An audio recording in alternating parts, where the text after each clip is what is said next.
Hi hello नमस्कार. मी फराळीचं खायचं आठवायचं आता आज सगळं टॅलेंट दाखव सानू तुझं.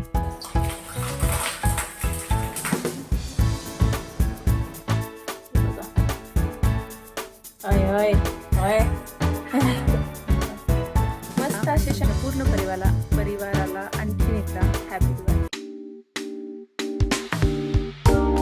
हाय हॅलो नमस्कार. मी ऋतुजा तुमच्या सर्वांचं खूप खूप स्वागत करते माझ्या आणखीन एका नवीन ब्लॉग मध्ये.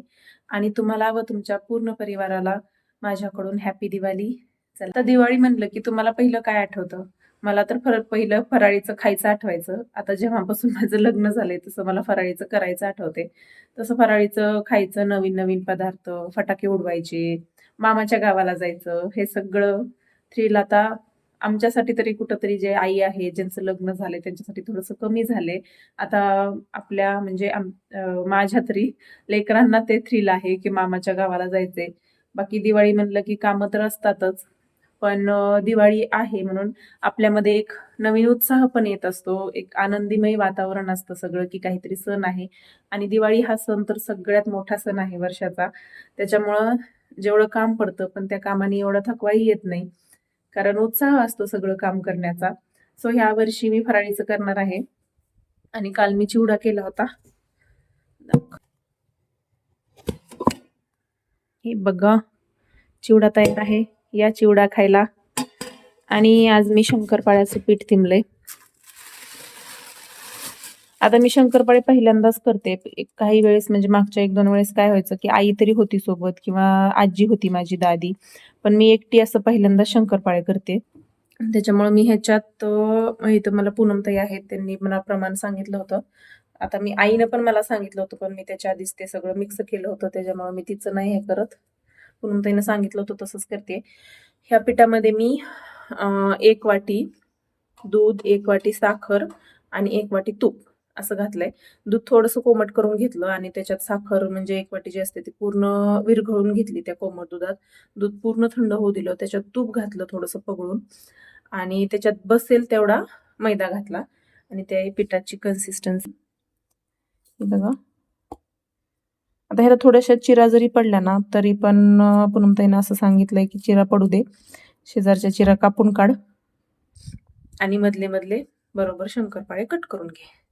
आता मी तर ह्या स्टाईलनं काय मी शंकरपाळेच पहिल्यांदा करायला लागले, म्हणजे एकटी असं करायला. सोबत असताना मी खूप वेळ केलंय, पण पीठ तिंबणं वगैरे सगळं मी पहिल्यांदा करते, सगळं सुरुवातीपासून. सो चला मग आता काय काय होते बघू, कसे होत आहेत हे मी तुमच्यासोबत शेअर करत राहीन. So stay tune. आता आधी स्वयंपाक करायला घेतला, कारण आपण एखादी नवीन गोष्ट करायला लागलो ना, ती जर आधी केली तर तेच करताना आपण एवढे कंटाळतो की नंतर स्वयंपाक करायचा मूडच राहत नाही.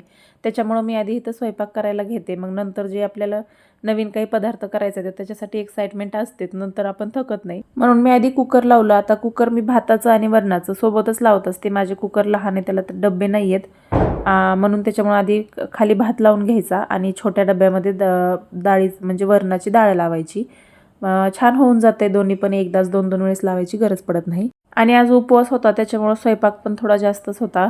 एक भाजी एक्स्ट्रा करावी लागते जेव्हा ह्यांना उपवास असतो, म्हणून मी आज वांग्याची भाजी, कोशिंबीर, मिरचू, चपाती आणि भात वरण एवढं सगळं करते.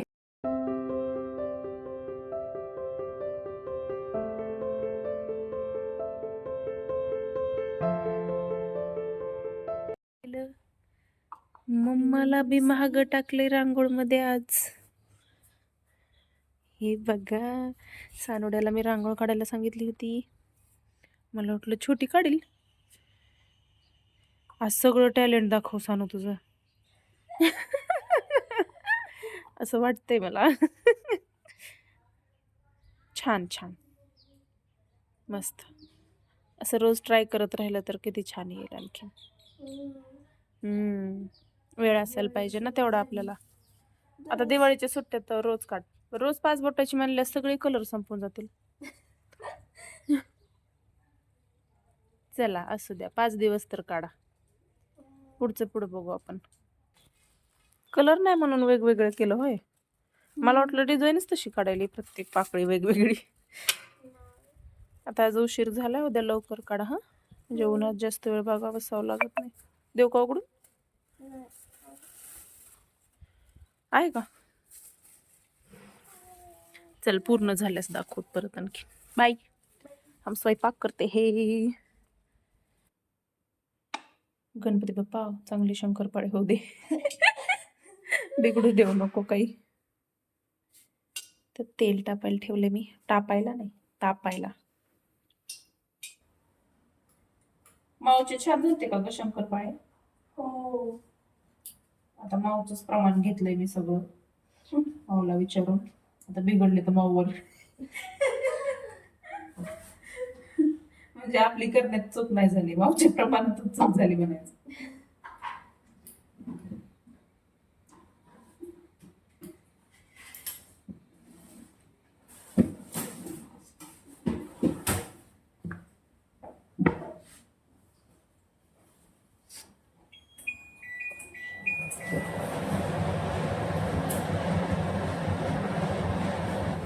हवा येते ग कुठं तरी. पलीकडचं लावून ये. पुढचा दरवाजा उघडाय का?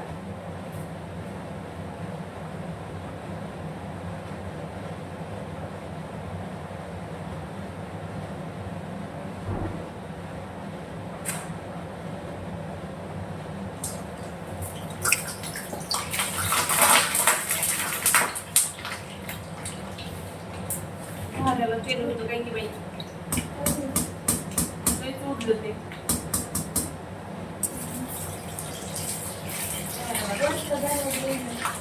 लावून यावं लागेल. अरे यार, काय लागलं तुम्हाला? पाणी बसलो.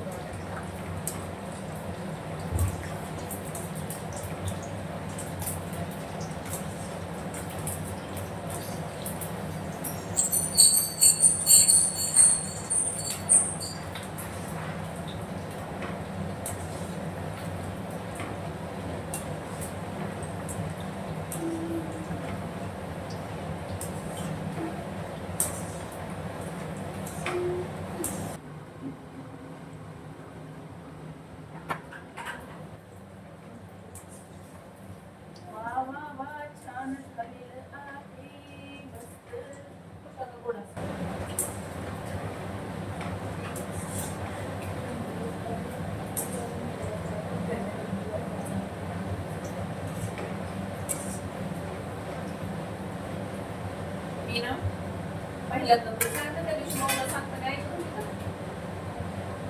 पहिल्यांदा शंकरपाळे करत होते मी आणि असं सोडलं. मी एवढी कोण तेल काय झालं मला काय वाटलं असं सोडलं तर ती उडून गेली ना. पण मी जरा जवळून सोडायला घेतलं आणि तेवढंच द्यायला गेलं. वर नाही उडलं. ती सोडायचंच कारण नाही पटकन. असं असं असं सोडलं का हे असं सोडलं की बोट असे झाले ना ते गेले तेव्हा. तेव्हा असंच करतोय का मोठे शंकरपाळे.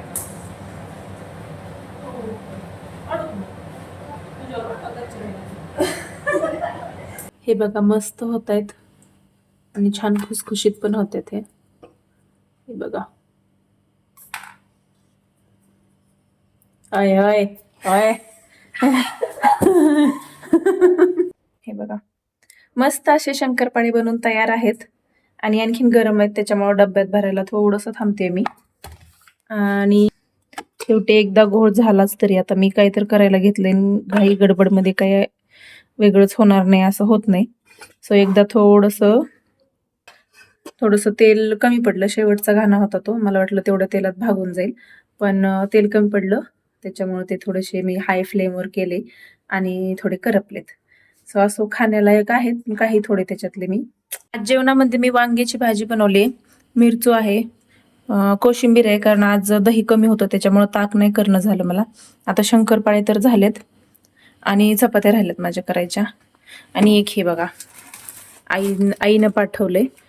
काल दही आला होता त्याच्यापाशी पाठवलं तिनं. आता मी तिला म्हणलं होतं मी करणार आहे सगळं तरी पण आईचं प्रेम ना, तिनं तिचं जेवढं झालं होतं तेवढं सगळं थोडं थोडं पाठवून दिले. मला सगळा स्वयंपाक तर म्हणजे झालाय माझा, पोळ्या राहिल्यात फक्त. पण आता एवढे सगळे शंकरपाळे करायला म्हणजे जवळजवळ पाऊण किलोचे झाले ते शंकरपाळे. त्याला 1 तास गेलाय आणि पाय खूप दुखत होते पण म्हणलं थोडं बसावं आता आणखीन मला काही चिवडा केलाय, शंकरपाळे केलेत. आणखीन शेवाचे लाडू आणि करंज्या करायच्यात मला. सो असं आहे. आणि मी आईला सांगितलं, म्हणजे आईलाच विचारते मी कसं करायचं, काय करायचं ते. मग आईला म्हणलं असं-असं करंज्या पण करते. ती म्हणे की "मी देते तुला, कशाला तू करायला लागली? ते अवघड असते." म्हणजे एकीला नाही जमणार ते एवढं स्टेप खूप असतात ना. आता मी आईसोबत करंज्या केल्यात, पण मी पात्या लाटून द्यायचे, आई ते भरायची, तळायची. सो असं सगळं एकत्र एकटीने मी कधी केलेलं नाहीये. पण बघू आता मी थोडंसंच करून बघेल आधी. उगाच वाटोळं व्हायला नको नाही का? सो होईल. खाण्यालायक तर होईल एवढी तर मला गॅरंटी आहे. हां, फक्त आईसारखं असं होणार नाही एवढं टेस्टी असं मला वाटते, कारण मी पहिल्यांदाच बनवायले. तसं मी तुमच्यासोबत शेअर करतच राहीन की कसं. आणि मी दरवर्षी एवढं करत नाही, म्हणजे 1-2 आयटम करत असते आणि परत आईकडे जायचं असतं पाडव्या दिवशी. परत येताना तिच्याकडून काहीतरी घेऊन यायचं आणि आजकाल म्हणजे एवढं कोणी खात पण नाहीये ना. पण आता मी भाऊबीज दिवशी जाणार आहे, सो सगळी दिवाळी जवळ-जवळ इथंच होईल. त्याच्यामुळे म्हणलं ह्या वर्षी करावा. मग ह्या दोघांना पण विचारलं, मी काय करायचं म्हणलं. 3 आयटम करते कोणते पण, कारण सगळं काही होणार नाही माझ्याच्यानी पण. आणि खात पण नाहीत, म्हणजे व्हायला पण काय नाही, काय रोज एक केला तरी एक-एक होऊन जाते. पण तेवढं खात पण नाही आजकाल, एवढं तेलकट खायची पण सवय नाही राहिलेली. म्हणून आमच्यात शंकरपाळे आणि लाडू आणि तिळाच्या करंज्या एवढं फार भन्नाट आवडतं सगळ्यांना. त्याच्यामुळे मी तेवढेच 3 करते. सो कसं होतंय काय, मी तुमच्यासोबत शेअर करत राहीलच. तोपर्यंत चला आता मी थोडंसं पडते, नंतरचा आजचा व्लॉग तुम्हाला कसा वाटला हे मला कमेंट करून कळवा आणि मला लाईक, शेअर, सबस्क्राईब करा. आपण भेटू पुढच्याच अशा छानशा व्लॉगमध्ये आणि तुम्हाला आणि तुमच्या पूर्ण परिवाराला आणखीन एकदा हॅपी दिवाळी. चला बाय.